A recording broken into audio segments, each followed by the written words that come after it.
লা ইলাহা ইল্লাল্লাহ ভাইজান আমার মনের বেদনা শুনাইলে কেউ শুনে না রে আমার মনের বেদনা শুনাইলে কেউ শুনে না হায়রে বুঝাইলে কেউ বুঝে না গো বুঝাইলে কেউ বুঝে না গো শুনো শাহে মদিনা লা ইলাহা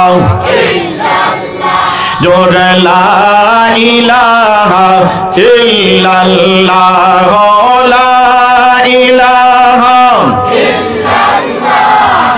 লা ইলাহা ইল্লাল্লাহ লা ইলাহা লা ইলাহা ইল্লাল্লাহ জানবো দূরে মদিনা আমরা কেমনে যাব জানি না বহু দূরে মদিনা আমরা কেমনে যাব না দয়া করো দয়াল আল্লাহ দয়া করো দয়াল আল্লাহ একবারে নেও সোনার মদিনা লা ইলাহা ইল্লাল্লাহ জোরে লা ইলাহা ইল্লাল্লাহ লা ইলাহা লা ইলাহা ইল্লাল্লাহ লা ইলাহা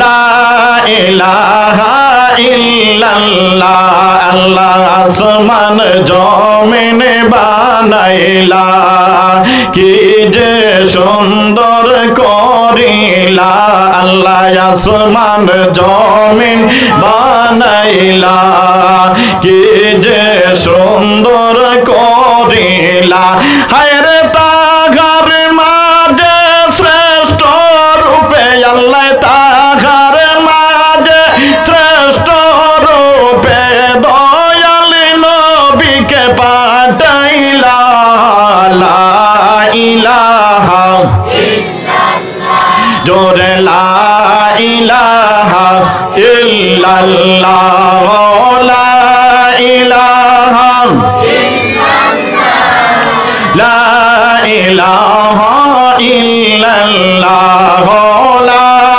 ইলাহা ইল্লাল্লাহ লা ইলাহা ইল্লাল্লাহ ওই আসমান কান্দে জমিন কান্দে কান্দে সোনার মদিনা ওই আসমান কান্দে কান্দে কান্দে সোনার মদিনা হায়রে তাগাই দেখে কান্দে শুধু তাগাই দেখে কান্দে শুধু জগৎ জননী ফাতেমা লা ইলাহা ইল্লাল্লাহ জোরে লা ইলাহা ইল্লাল্লাহ লা ইলাহা ইল্লাল্লাহ লা ইলাহা ইল্লাল্লাহ লা ইলাহা ইল্লাল্লাহ লা ইলাহা ইল্লাল্লাহ ওই আসিয়া খেলেছে প্রেমের খেলা ফেরাউন দেখো তো জালা আসিয়া খেলেছে প্রেমের খেলা ফেরাউন দেখো তো জালা আরশ হইতে আওয়াজ আসে আরশ হইতে আওয়াজ আসে কুলে দাও বেস্তের তালা লা ইলাহা ইল্লাল্লাহ জোরে লা ইলাহা ইল্লাল্লাহ লা ইলাহা ইল্লাল্লাহ লা ইলাহা ইল্লাল্লাহ লা ইলাহা লা ইলাহা ইল্লাল্লাহ ওই কাজী বলে মনসুর আল্লাহ ওই নাম বেশি ভালো না হায়রে কাজী বলে মনসুর আল্লাহ ওই নাম বেশি ভালো না হায়রে মনসুর বলে জীবন গেলে আমার মনসুর বলে জীবন গেলে আনাল হক নাম ছাড়ব না লা ইলাহা লা ইলাহা ইল্লাল্লাহ লা ইলাহা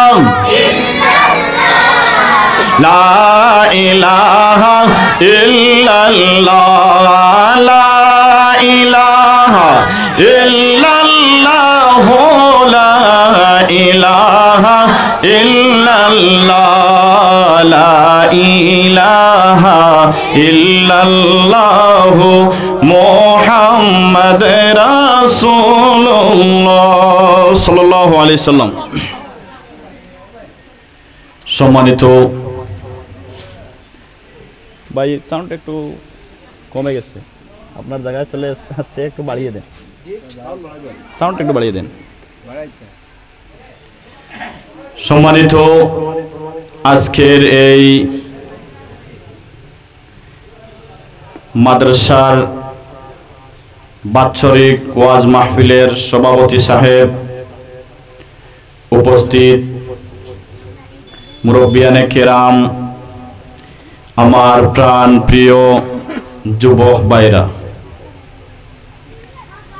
আজকে আল্লাহ রাব্বুল আলামিন আমরা সবাইকে এমন একটি জায়গার মধ্যে আসার এবং বসার সুযোগ করে দিয়েছেন। তাই বলে আপনারা বেজার না খুশি? মাশাআল্লাহ মাশাআল্লাহ, খুশি হওয়ার তো কথা, কারণ এখানের মধ্যে যে আমরা বসেছি আমাদের উপরে অগণিত রহমত বর্ষিত হইতেছে, বলেন সুবহানাল্লাহ। আল্লাহর নবী হযরত মুহাম্মদুর রাসূলুল্লাহ সাল্লাল্লাহু আলাইহি ওয়াসাল্লাম বলে গিয়েছেন, যে জায়গার মধ্যে ওয়াজ, তাফসীরুল কোরআন, মোটামুটি আল্লাহ এবং আল্লাহর রাসূলের গুণগান করা হয়, এই জায়গাটা সাধারণ জায়গা রয় না, এই জায়গাটা হয়ে যায় বেহেশতের বাগান, বলেন সুবহানাল্লাহ।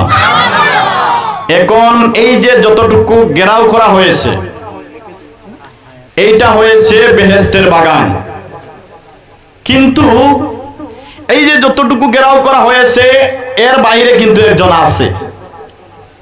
কে আছে? শয়তান। কিন্তু এই এরিয়ার ভিতরে বেশ মানে প্রবেশ করতে পারতেছে না, কিন্তু তার একটা শিকল আছে, এইটা দিয়ে মানুষকে টানে, মানুষকে বলে যে এখানের মধ্যে বসে লাভ নাই, দোকানের মধ্যে গিয়ে যদি একটা সেরগেট মারস তাইলে ভালো হবে। সেরগেট মারলে সব হবে না গুনাহ হবে?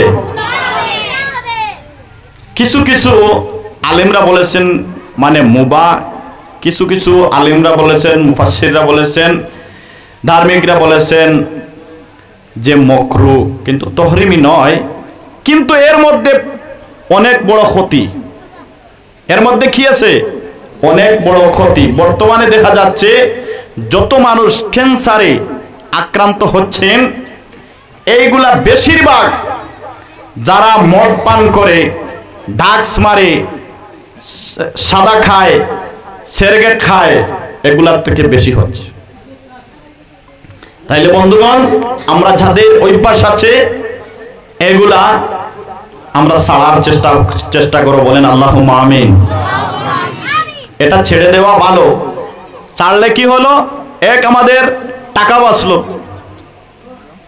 এক আমরা বেমার থেকে মুক্তি পেলাম।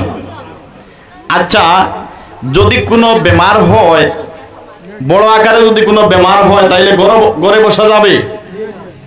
একদম ফকির হওয়ার পর, তুমি তো ফকির, কতটুকু ক্ষতি করলো, তোমার ছেলেবেলে যা আছে সবাই পথের ভিখারি হয়ে যায়। এরকম হয় কি হয় না? তাহলে সামান্য একটি নেশার কারণে, কিন্তু এটা ছাড়া যায়। কিছু কিছু মানুষ বলে যে ছাড়া যায় না, ভুল কথা। ত্যাগ লাগে, ত্যাগ স্বীকার করতে লাগে। সম্মানিত উপস্থিতি, আমি ভূমিকায় আর বেশি সময় নষ্ট করতে চাই না। আচ্ছা, আপনাদেরকে প্রথমে আমি কিছু প্রশ্ন করব, আনসার দিতে হবে। দিতে রাজি আছেন তো সবাই? মাশাআল্লাহ। আচ্ছা বলেন, আপনারা বলেন, মানে এই দুনিয়াটা চিরস্থায়ী না ক্ষণস্থায়ী? চিরস্থায়ী না রে ভাই, এটা চিরস্থায়ী নয়, এটা হলো ক্ষণস্থায়ী। এটা চিরস্থায়ী জায়গা নয়, চিরস্থায়ী হলো কবর।